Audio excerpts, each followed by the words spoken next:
Okay, we're going to go ahead and begin. We will let folks join us as they trickle in, but we want to say thank you for being here. We really appreciate it. We know how busy the work week is for teachers, so you being here really means a lot. We hope to answer as many questions as we can about the expectations for being a mentor teacher with our students who are taking field hours and methods courses. And we will talk a little bit about the roles, requirements, and expectations that we have for them and try to align everybody today. So that said, welcome again to the mentor orientation for students taking field hours and methods hours, and let's jump in. My name is Sean Reddy. I'm the Associate Director of the Office of Teacher Development. We will be the ones that are assisting with field hours and methods hours students. If there are any concerns in the classroom, any questions you may have, we're here to assist. I want to introduce the rest of our team who are here in attendance, and I will pass it off to Leslie to do that. Good evening, everyone. My name is Leslie Delgado, and I am the coordinator for the Office of Teacher Development. I will be your point of contact in regards to accessing the platform that we use with our field hours, such as accessing timesheets, but more to come. And thank you, everyone, for taking the time out of your night. I will pass it on over to Barb. Hi, everybody. My name is Barb Grooms. I'm the Senior Teacher Development Coach here in the Office of Teacher Development. Thank you for carving out some time in your day today, and certainly thank you for mentoring our wonderful students. I'll pass it to Alejandra. Hello, everyone. My name is Alejandra Sandoval, and I'm one of the teacher development coaches. Glad you could join us tonight. Thanks, everyone. So again, though we will not be working directly with you because students with field hours and methods hours do not have assigned coaches, we as a team are the folks that run the field experiences for our students. So we will be here as liaisons for you. Any questions you may have, communications will come from us. And any support you may need, you can always reach out to us and we will provide you with our contact information. So before we begin, we just kind of wanted to share with you that we really think that you are the crux of our work when it comes to our students and their field experiences. So this is really an essential time for our students, especially the students that you'll be having in your classroom, because for a lot of our students, this will be the very first time that they are in the classroom in this role. And so they'll be very new, very green. Some won't, some will be very experienced and have a number of years of experience in the classroom under their belt, but others will be new. And so really we're relying on your help in helping groom them, get them prepared, get them comfortable, creating spaces for them to attempt new things and make mistakes and to learn from them. So again, you are an incredibly critical component to this whole process, and we really appreciate you and your dedication to the profession in helping our students become teachers. So that said, we kind of follow up not just through lesson planning, but also our own planning we see as kind of a backward design model when we think about our student teachers and how we look to prepare them, and kind of taking this understand by design approach. We work and walk backwards, thinking about the types of desired results that we're looking for, and that kind of comes through outlining what we will do later in this session with our professional dispositions, determining the type of evidence that we see throughout their courses with their field hours and methods hours while they're in the classroom, and then planning how to best service them throughout their courses, because when they move through field hours and then methods hours and then into practicum and student teaching, we want them to really be building these experiences, these skills, this expertise that they are gaining with you in your classroom. So before we jump into everything, we just kind of want to make sure that we're all on the same page. A lot of acronyms get thrown around, a lot of abbreviations, and we want to just make sure we know what we're talking about when we send out communications to you, other resources and supports. So when you see terms like OTD, we are speaking about us, the Office of Teacher Development. When you see MT, that would be you, our mentor teachers. Our TC are our teacher candidates, and these are candidates that are not yet in practicum or student teaching, but are completing first their field hours and methods hours that are connected to their coursework. And that's what they'll be doing with you. And then UGC stands for our undergraduate college, which are the students that we serve, undergraduate students. So again, when we're talking about diversity, it's not a box to check. It's a reality that should be deeply felt and held and valued by all of us. And what we mean by this is taking a culturally responsive approach to all of our teaching and learning aspects at NLU is central. We really are trying to work with an equitable mindset where we are meeting the individual needs and interests of every one of our students. And that's what we're really trying to implant with our students in their field hours and methods hours, with our professional developments, and in working with you and conveying that through you to our students. So in order to do that, we kind of have a few structures set up in place, and I just want to review them. We won't be using all of these as mentor teachers for field hours and methods hour students, but they are here, and these are live links for you to reference with students in case there are any questions of communication in terms of meeting their roles, responsibilities, and expectations in your classroom. So the first one is our equity rubric. ISB put out in March of 2021, the cultural responsive teaching and leading standards. That is what we align a lot of our work to at NLU, and the expectations for our students when we talk about cultural responsiveness. And one of the ways that we kind of try to translate that and interpret that to our students is through our professional disposition. What we've done, what we mean by our professional disposition, and we'll talk about that a little bit later, is not just what does it mean to be an NLU student, but what does it mean and what does it take to be a successful teacher in the classroom. We've tried to boil that down with 9 professional dispositions, which we're going to share a little bit later.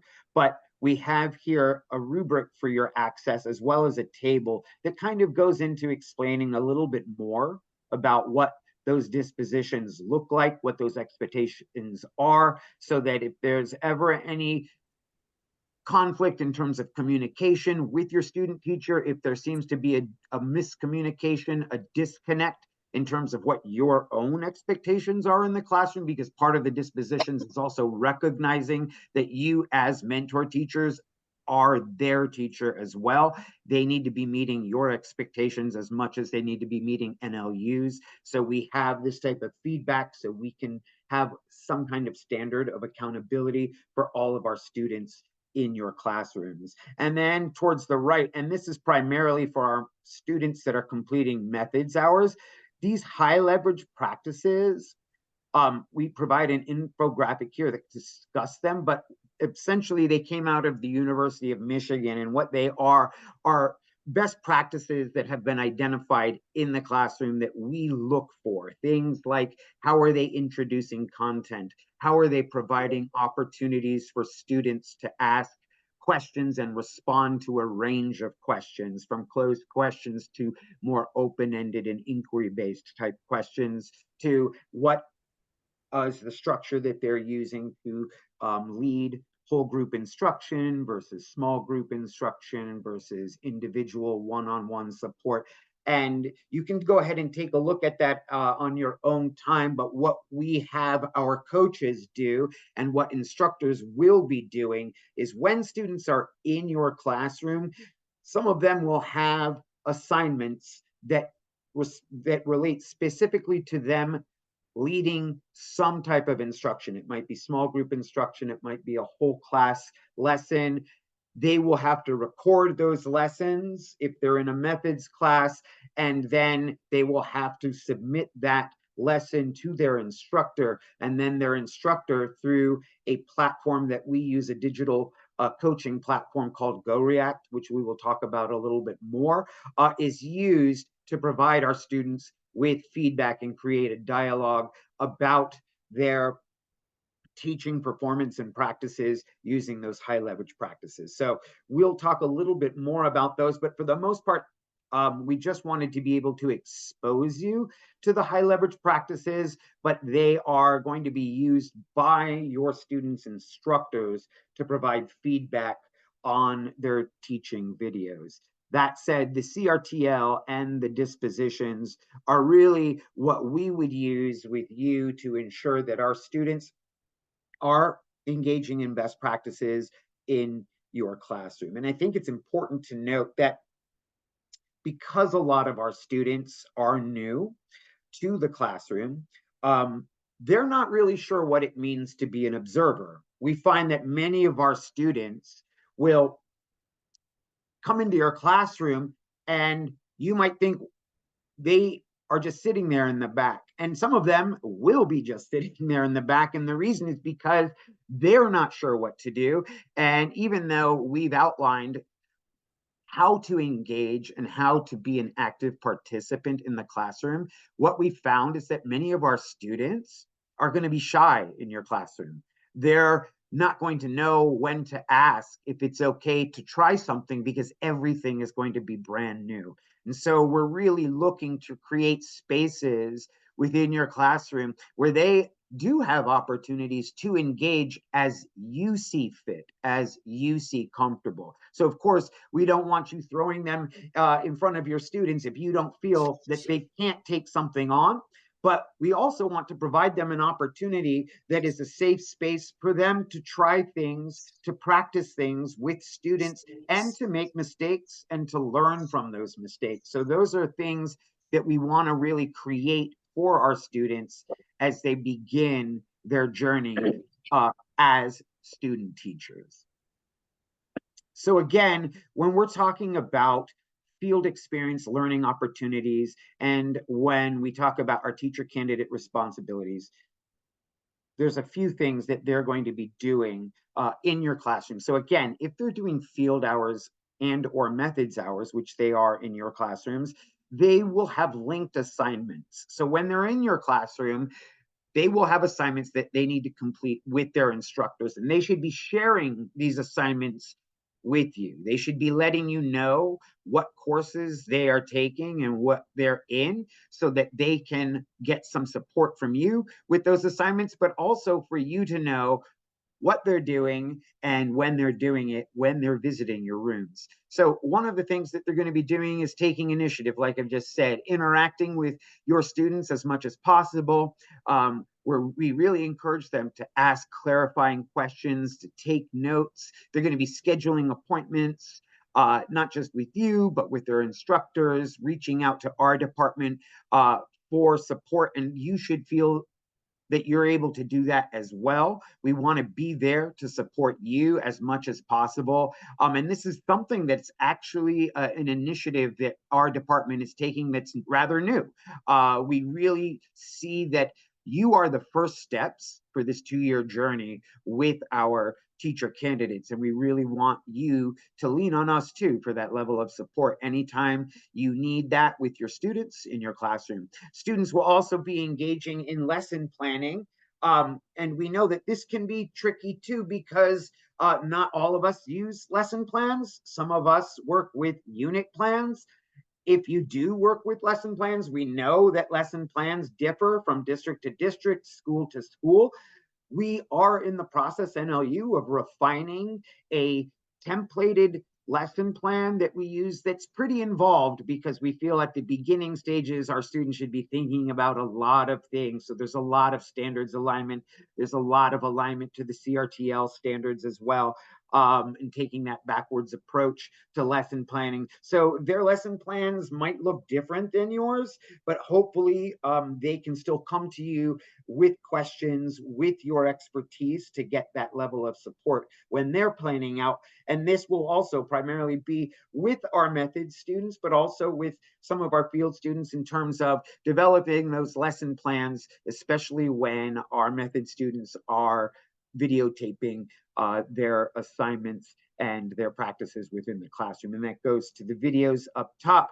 You'll see that our students will be using, again, a Go React platform that doesn't involve mentor teachers of field our students and mentor students too much, but it's just good to know that they are being evaluated and supported and provided feedback as uses for discussion within their classrooms with instructors while they're in your classroom. So they bring those videos back and we work with them and their instructors to support their teaching and learning. And that's part of the reflective practices that we have up here. That's the final piece. It's an ongoing journey. We see it as that. They're not going to get it all right the first go around, especially in field hours and methods hours, but we see it as that building process. So we really appreciate your level of patience with them and with the whole process as they begin to really start developing their own identities as teachers in your classrooms based on your mentorship. So again, thank you for all of that. So when we're talking about student expectations in terms of participation, we just want to go over what we mean. Because like I said, for some students, you might get some of our students that have been working within education systems for a long time. They might be SICAs, they might be paraprofessionals, they might be teaching aides that are moving into the profession, or they might be true seniors and juniors that are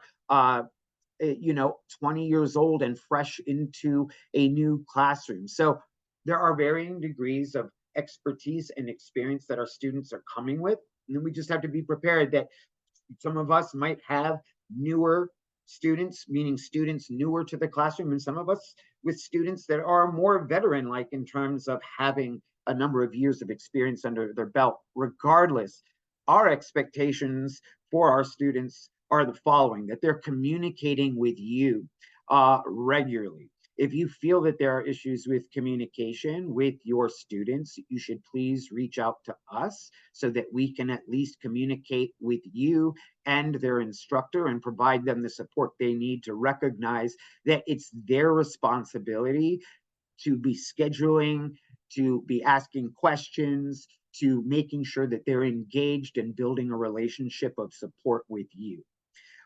We also want to make sure, because depending on the classes, they will have a certain number of hours that they are required to serve within your classroom. And that is a range, but it should be spread out over the course of the quarter. Shouldn't be something that they're getting done in the first 2 weeks where they go 5 days a week.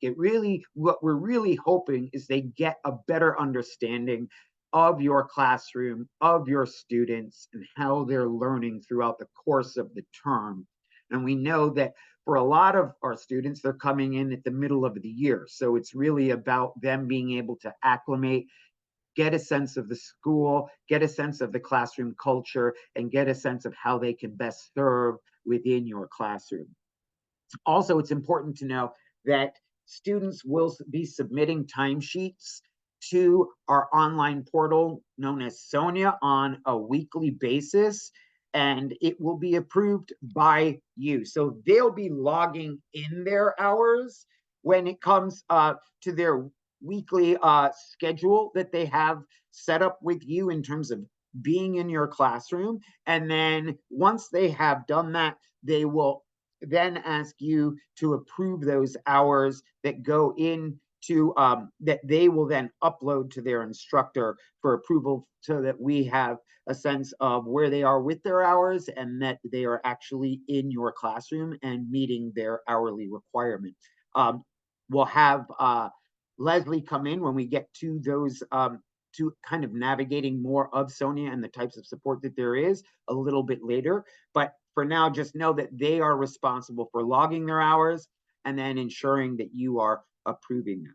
You're also going to take advantage of any teaching opportunities provided by you. Again, we are really trying to encourage them to think about what it means to be an active observer, participant in your class. So we're going to really get them to join you in any ways that they can, and glean from you, not just what happens in front of the students, but also to get a look under the hood too of what that means as you prepare, as you plan, and all of the things that you do in the classroom as well. There's a lot that goes into teaching, we all know here, but I don't think all of our students have a full understanding of all that that entails. And part of that process is really learning that teaching is a 24/7 profession. It's always in the back of your mind. You're always doing something, preparing, modifying, accommodating, and we want students to really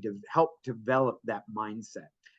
Also, we know that things are different depending on districts, depending on schools, in terms of the ability to videotape. This is an essential component of our students being able to really see and reflect on their own practice. So having them be able to videotape themselves in front of students is a critical component of their methods hours completion. That said, we have a video release form if schools do not. We also have strategies that we offer if your school just does not allow videotaping of students. That does happen. We've come across that before. And we have strategies to work around that where we are not videotaping students, but our student teachers, our teacher candidates instead. And if you have any questions about that, you have an opportunity to ask at the end. Also, we're going to be using site completed forms unless NLU requests them. So if you have your own forms at your school that you use, we recommend that we go through that if you do have media release forms for students. Otherwise, we will have our students complete the NLU forms or have them available prior to recording. So when we talk about the mentor experience, we're going to talk a little bit about that mentorship being daily and ongoing support. We talked a little bit about the timesheets and your need for approval, and that can be weekly, can be every couple of weeks, but they really need your approval so that we know that they're in your classroom throughout. We also have a mentor teacher handbook, which is a pretty comprehensive handbook. The link is there. When you get the deck, you'll be able to click on that link. It'll take you to the mentor teacher handbook, which provides a more detailed description of the different responsibilities and expectations that we have for you as mentor teachers in supporting specifically our field hours and mentor hours students. So feel free to click on that. The most questions that you have, the answers will be found in that mentor teacher handbook, but should they not be, we will provide you with our office's our office's emails that you can send to us so that we can answer any questions. And we also hold weekly office hours during school time and after school time that you can pop in if you have a question, if there's an issue with Sonia, if you had needed support with communication with your student teacher, if you had a question about professional dispositions, any aspect of your mentor teaching experience, you can come in to our office hours and you'll meet up with Leslie. And if Leslie can't answer the question for you, she will definitely point you in the right direction. And then last, you should be receiving invites. If you aren't, you will be, to our Knowledge Cafe, which is really a great resource, not just of learning. This year's theme is on culturally responsive approaches to a great many different themes found within early childhood, elementary, and middle school classrooms, but it's also a great opportunity to come together with peers, mentor teachers, faculty and staff from NLU, students and alumni are all invited. It's a year-long series.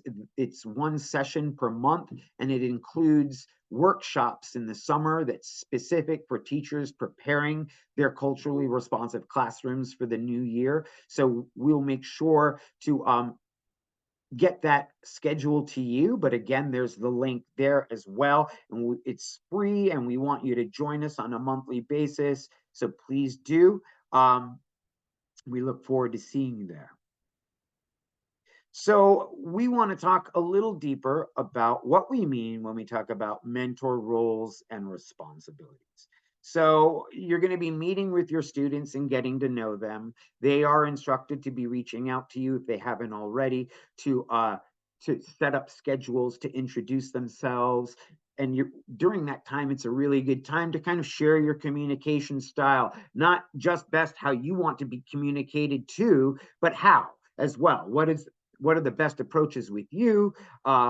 What type of listener are you? What type of questions do you like to be asked? What opportunities do they have to ask questions with you? But then also logistics as well. When is the best time to reach you? How should they reach you? Is it email? Is it via text? Letting them know that establishment and setting those boundaries with students is a really important one. I can speak for experience. Juniors and seniors have a tendency to stay up late and send those texts or emails at all hours. So, just letting them know when's the best time to reach you is a good idea. We're going to be sharing information about your class and your expectations because, again, a lot of our students are new, and even our students that aren't new to classrooms, some of our students might be coming from other classrooms that will have very different expectations than yours. So really making sure that they have a clear understanding that in your classroom, your culture in your classroom is a certain kind of way. You're figuring out what the daily, weekly schedule is with them too. We find that when they have a schedule that is spaced out throughout the term and consistent, depending on what days you choose with them for them to come and visit, keeping that plan consistent really works well. Also, in addition, we want you providing experiential guidance because really what's happening with them for the first time is that they're moving from the classroom where everything is theoretical to your classroom where things are moving into practice. And for them to really have that transition is a big one. So they're going to be leaning on you to really have that teacher guidance. And that's why we can't emphasize enough how important your role is for our students and for us to ensure that they're on the right path. So we ask you to encourage them to take initiative. Again, I can't say that enough.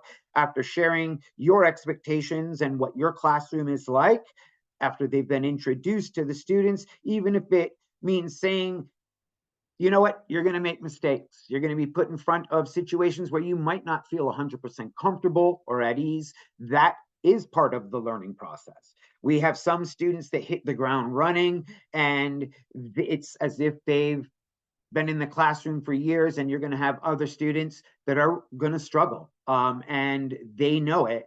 And so the best way for us is to just be open-minded about it and treat everything as a learning experience. And that means providing opportunities for them to reflect on their practice with you, with their instructors, and when needed with us and our department.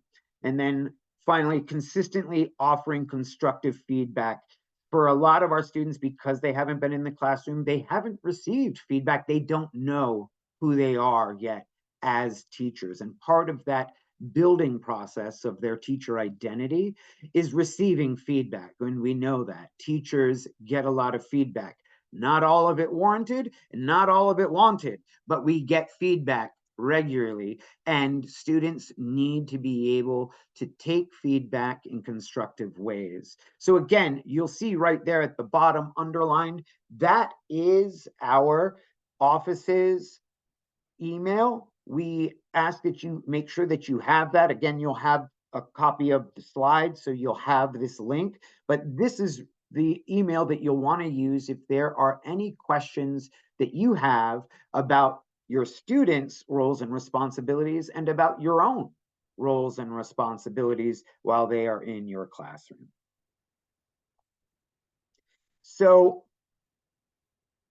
here, and this is for methods students, but as stated, our method students, part of their assignments will be to videotape themselves engaging in some form of teaching and leading. That can be whole group discussions, it could be read alouds, it could be mini lessons, it could be guided reading groups, small group instruction and support. They will be videotaping anywhere from 10 to 25-minute videos, and they're going to be uploading those videos to our Go React platform that allows us to use those HLPs that we discussed, those high leverage practices, with their instructors to receive constructive feedback. We have a couple of things that we provide as a department for our students in thinking about those videos that you can review with them to ensure success with our students. But one of them are our tips and tricks for submitting effective videos to make sure that they are capturing themselves in the best light when they are recording themselves in front of the classroom. And then look for, again, what we're looking for in terms of those requirements when they are taking their videos and uploading. And again, this is for our method students, those that are hosting field hours students. They will not have to use Go React with their videos, because they won't be videotaping, but it's good to know in the back of your mind if these are students that move forward through their field hours and methods hours, should you choose to continue to work with them, which is a great thing in practicum and student teaching. This is what they'll be doing and in your classroom. So it's good to just at least know that this is what's happening.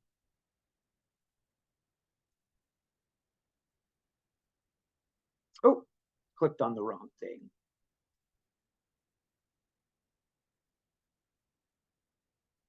Sorry. I think you just opened a tab, Sean. You might be able to go back. Yeah, I don't think I tab on the top. Let me see. Like across the top, there might be that other tab. Yeah. Right. So again, for methods courses only, that is students that are completing hours in their methods courses. In terms of instructor feedback, we've talked a little bit about the high leverage practices. They are feedback indicators utilized by methods course instructors. They are the high leverage practices that instructors will be looking for, that will be using as a basis for discussion on their teaching in your classroom. And we have some additional supports here that you see underlined to get a better sense. Again, you won't be engaging directly in them, but it's also part of a way for you to get a better understanding of what your method students are engaging in their coursework.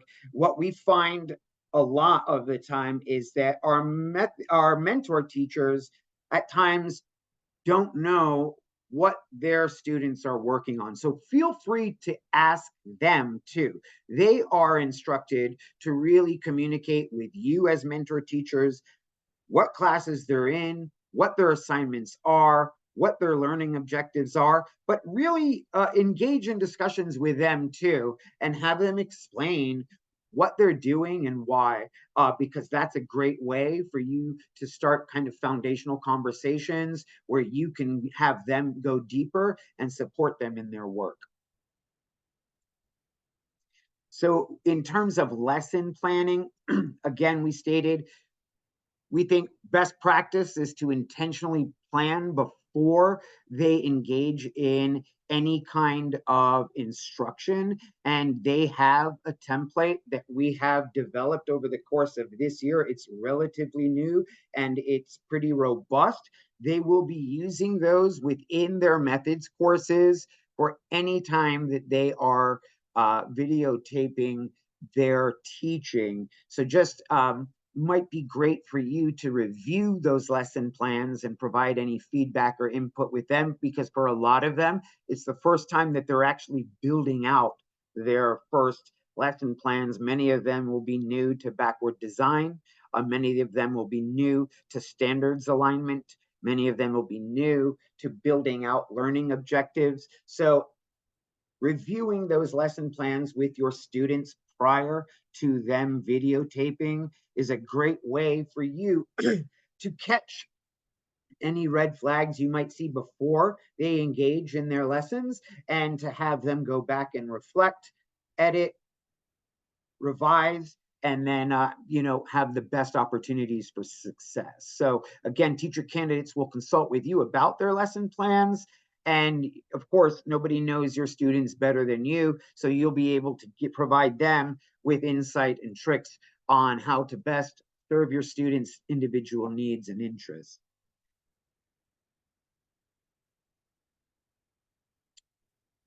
So I want us to talk a little bit about timesheets, because to be honest, we have you here with us and we're relying on you, because we know as mentor teachers, we're not going to need to provide a ton of support to you in your classroom, maybe some with your student teachers and your teacher candidates in your classroom. But oftentimes when you reach out, it's because of logistical things like timesheets and Sonia. And I think what I'm going to do right now is I want to just pause and have Leslie come off mic and talk a little bit more in depth, because she's really the timesheets guru, and she will be the one assisting you during our office hours should you need additional support with Sonia and approving timesheets. So Leslie, could you come off mic and just walk through that process briefly and talk about the levels of support we have with Sonia?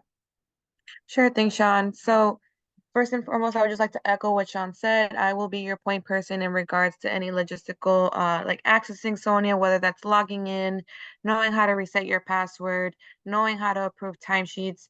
We do have built-in resources, such as video recordings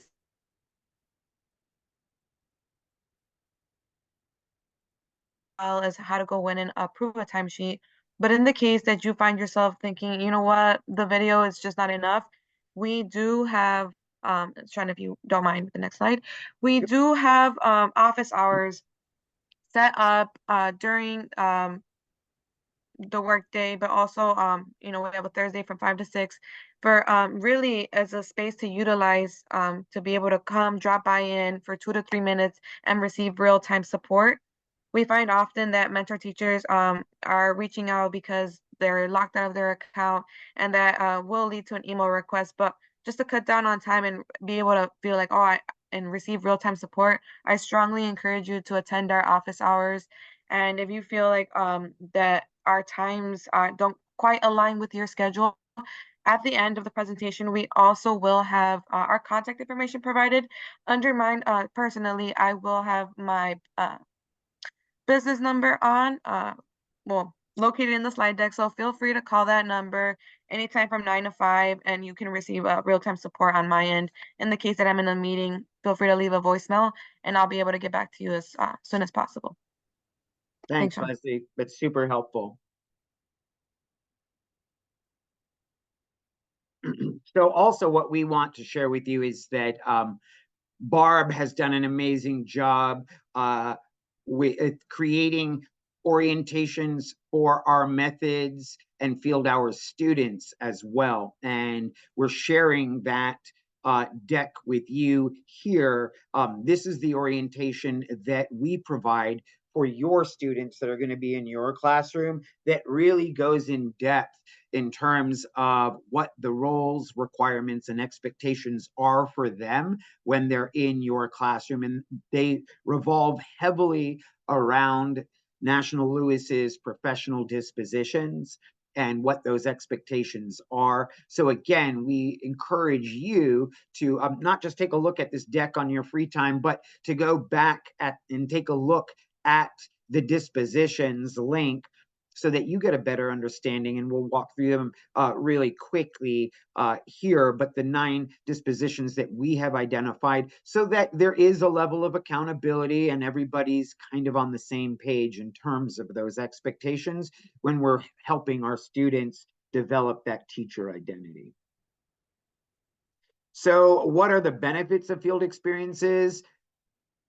Some of you might have hosted many student teachers. Some of you, this might be the very first time, but one of the reasons that we hold this orientation and we record it and try to provide supports is because we can't emphasize enough how important your role is to our process.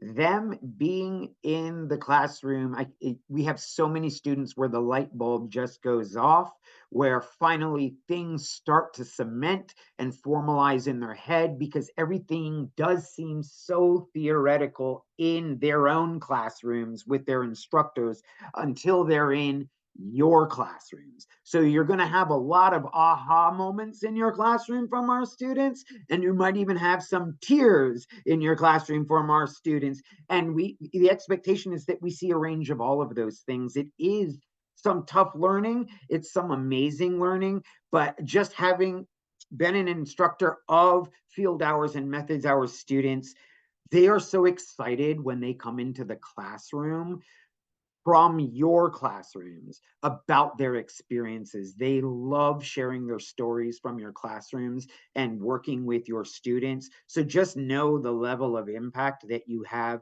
on our teacher candidates is powerful, and we really appreciate that. So some of the benefits that we were able to glean from our student reporting is that connection from theory to real life experiences, the ability to closely observe you as mentor teachers. They're going to be mimicking you in a lot of situations. They're going to be really looking to you to kind of provide that first initial guidance, right, as a mentor. So that's just something to hold on to. That's a lot of responsibility, whether you want it or not. Our students are going to be looking to you for a lot. So, just be aware. Then we encourage them to ask those questions. So we definitely that we know that building of relationships with your teacher candidates is key. Exploring and figuring out the kind of teacher that they want to be is so essential.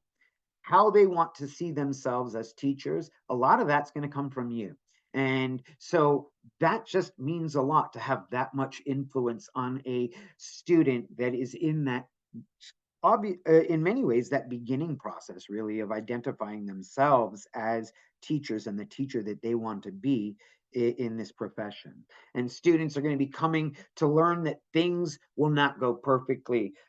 Some students are comfortable with trying new things, with making mistakes. They have a deeper understanding that they can learn through those mistakes. And then there'll be other students that aren't comfortable, aren't used to being thrown into the fire. And that's often how they come to us feeling, and they need to know that that's okay, and that veteran teachers make mistakes too. It's not about whether or not they make mistakes, it's how they handle them. It's how they adapt in real time. It's how they modify lessons to meet the needs. It's to recognize that, yeah, reteaching is real and it happens and it's okay, right?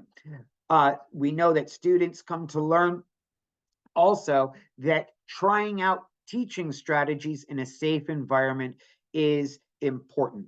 The best way for them to learn is by doing, and they need to be okay with doing that in your classroom. So having that environment, depending on how you provide feedback, we've seen some mentor teachers providing feedback in real time, which goes wonderfully. We've seen other mentor teachers which take the approach that they want their student teachers, their teacher candidates, to be in the moment. So they let them kind of have that productive struggle with that lesson up into a point, and then have that reflective discussion on the back end. We really leave that up to you and your own approaches and strategies. Some of you might already have mentor teaching strategies. Some of you will be preparing those strategies on the fly as well as you learn as new mentor teachers. So again, we are here to support you in that development as well. Mentor teaching, you can be a great teacher. That doesn't necessarily translate as being a great mentor teacher, right? And so it does take some practice on what it means to communicate your skills and your expertise to a younger, newer, greener teacher as well.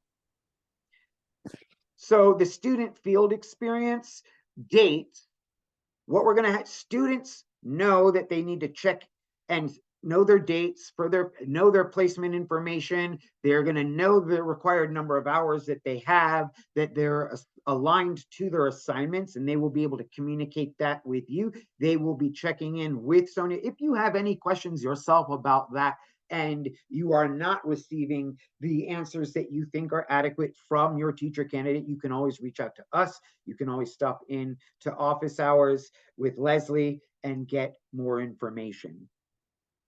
Lastly, it's also important to know that we are often on a different time frame than different districts, especially CPS, but all districts. So it's important to know that you might want to just ask them too and double check with them when their NLU quarter begins and ends in comparison to your own.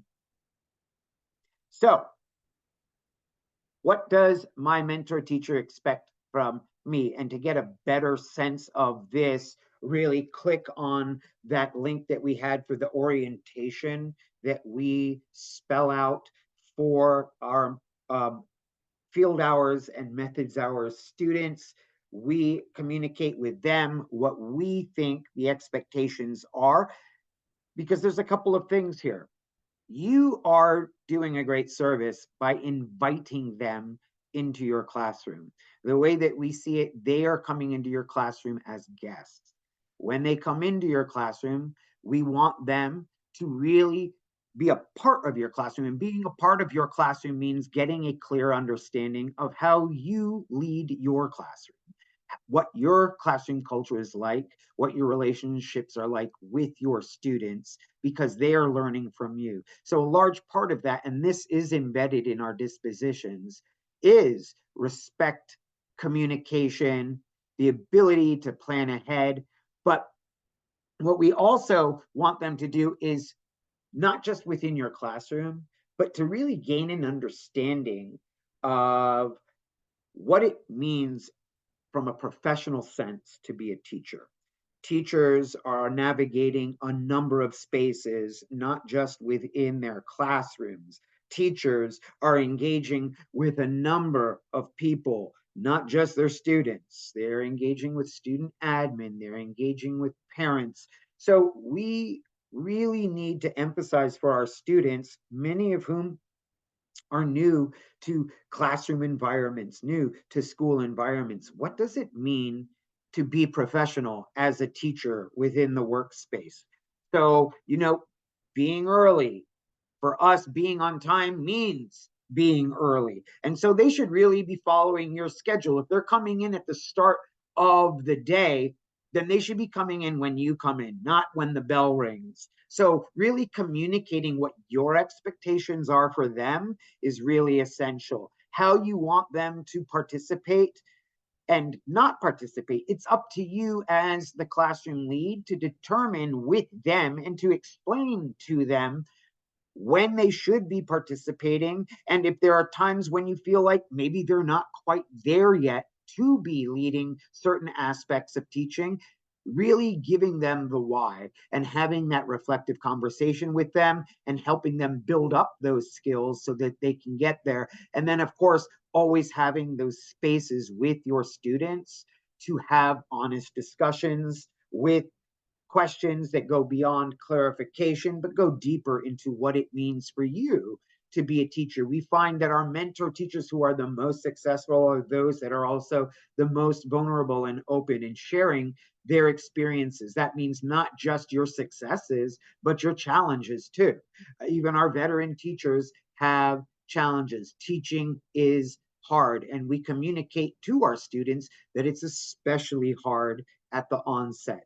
There's a reason why half of them leave the profession in the first 3 to 5 years. We know that. They know that. And they know it's difficult. So be honest with them. We're not saying hit them over the head with it. We don't want them walking away with this mindset that they can't do it, but we want them to be eyes wide open too, with the experience that teaching is not just a career, it's a calling. And we believe that too. And we really want to communicate that with your teacher candidates.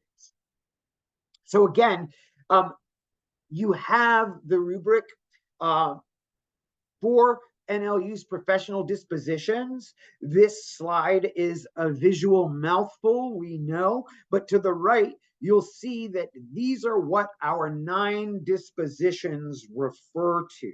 So if there are questions you might have about your teacher candidate success with dependability, communication, their resourcefulness, their cooperative practices, their perspective taking, responsibility, interactions with other, that culturally responsive social equity mindset and ability mindset, I would say refer to our dispositions rubric that gives and spells out a lot of the language. We go into depth in defining what students should be using as framing for these dispositions. It's a great tool for a reflective conversation with your teacher candidates. If you find that you're still having a challenge communicating with your teacher candidates, these NLU dispositions, that's the time to reach out to us and our office to join our office hours so that we can support any type of conversation with your teacher candidates.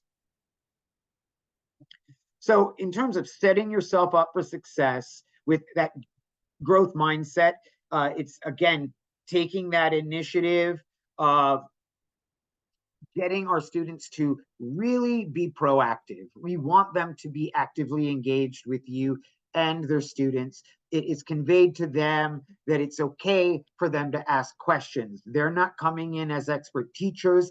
They should be leaning on you. So the expectation from you is to know that you are going to have a student in there, all eyes on you, that will be asking you questions when they see something that they really like that you do, when they're confused or don't know what's going on. We want them to be there. And so you providing those spaces for them to ask questions that you might be like, really? Again, we're getting this question for the 4th, 5th time. Sometimes it takes that long to really see, because what's so second nature to you, for our students, is not going to be. And one of the things in terms of feedback that we get so often from our teacher candidates is that it seems so easy when our mentor teachers do it, but then when they try to do exactly what you just did, it feels like everything's in fast forward and everything's coming at them at the same time, and they don't have that ability yet to slow down and mentally multitask 10 different things at once.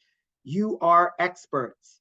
They are novices, and we're trying to get them to see all of those intricate procedural aspects of teaching that aren't clear from the onset, and really kind of, again, I use that phrase, look under the hood and really see what it means to be an effective teacher, right? So again, everything from dressing professionally to be really being able to ask themselves hard questions and reflect on their practice is the expectation that we have for our students. And we also have them ask a number of questions, but not just to you. This document here is one that you should take a look at as well. It will help navigate a lot of frequently asked questions that we have kind of siphoned through over the last couple of years and whittle down not just questions that are asked by our teacher candidates, but also by our mentor teachers. And it will point you in the right direction in terms of the point person or the document that will support you in answering that question. So definitely take a look at that too. But again, you see at the bottom, if all else fails, email us and we will get back to you. If we can't answer your question, we will definitely find out the answer for you or direct you to the person that can do that with you. So again, we're kind of reviewing a few of the same things, but it's important that students should have been emailing you. You should already have been in contact this week. If you haven't been contacted by your students by the end of this week, you might want to reach out to us, and we can take a look at what's going on. But your student this week, or the beginning of next week, will be reaching out to you. This is week 1 of the winter term, and our students are scrambling. The fact that many districts were closed for the last 2 days has also delayed a little bit. So if you haven't heard from them yet, just give them a day or two. By the end of this week, well, I'd say if it's by the end of Monday, Tuesday, you haven't heard from them, you can reach out to us and we'll help try to figure out what's going on. But again, these are the procedures. I know we're coming close to the end of our time, so you'll have this slide deck. We've reviewed what we're talking about for the most part when our students are to meet with you, and their roles in terms of working with you have been outlined pretty extensively in their own orientations. Lastly, we just wanted to provide you with some brief information. You won't necessarily be interacting with these groups at NLU. Career Bridge is an organization that helps our students continue to become those professional teachers with more of the outside work, building up their resumes, preparing for interviews. And this is just something in the back of their head that they're going to want to always be working on in the next couple of years. And they might be reaching out to you too for support with kind of how to prepare professionally for the career. And then finally, something to know is that our students are made aware that they need to pass the content exam in order to move into student teaching at NLU and to become a certified teacher. This is in the back of their minds already as juniors completing field hours and or methods hours. It's going to become even more so as they move into practicum. So just know that that's in the back of their head. Many of them who will be in your classroom are already preparing for it. And to be honest, a lot of them are nervous about this test. And so if you ever want to just reach out to them and ask them how they're doing when it comes to preparing for the content test, how they've thought about it, let them share their anxiety with that, because they will have them, but also their thinking and maybe some strategies as well. But they have levels. We have a number of supports, so don't feel like this falls on your shoulders by any means. They have supports here, as we've stated, that we provide them for the content test, but we just wanted to share this with you as well, that these are the other things that they're thinking about, because it's really important to get an understanding the students that we are serving too. A lot of our students are the first students in their families to go to college. And a lot of our students have a number of other commitments outside of their field hours and methods hours in your classroom, outside of taking full course loads. I have had a number of students in my classes that don't just have another job, some of them have 2, even 3 jobs. They are exhausted, they work their butts off, they are committed, but they need encouragement too. We all do. And that's ongoing. So it's always really good to take a holistic approach with our teacher candidates, recognizing that they have lives outside of the classroom, and so do you. So please make sure that they recognize that you do too. And again, that's about setting up those relationships with them in supportive ways that they can understand your boundaries, your levels of support, and vice versa. All right, 2 minutes over. Really appreciate all of you.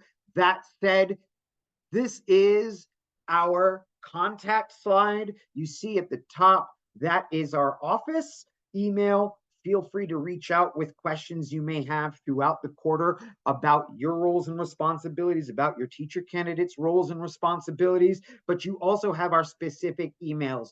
Barb, as our senior teacher development coach, is definitely a go-to if there are any questions. Again, we are not assigned to field hours and methods hours students, so they don't work directly with us, but we are here to support you, to support them, and to support their instructors while they're in the field. So please reach out to us.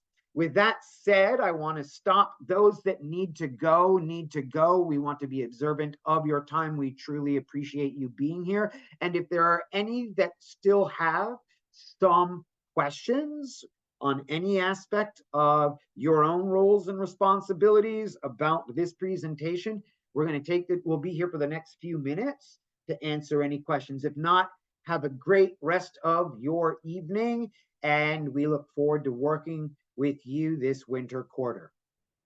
Goodbye.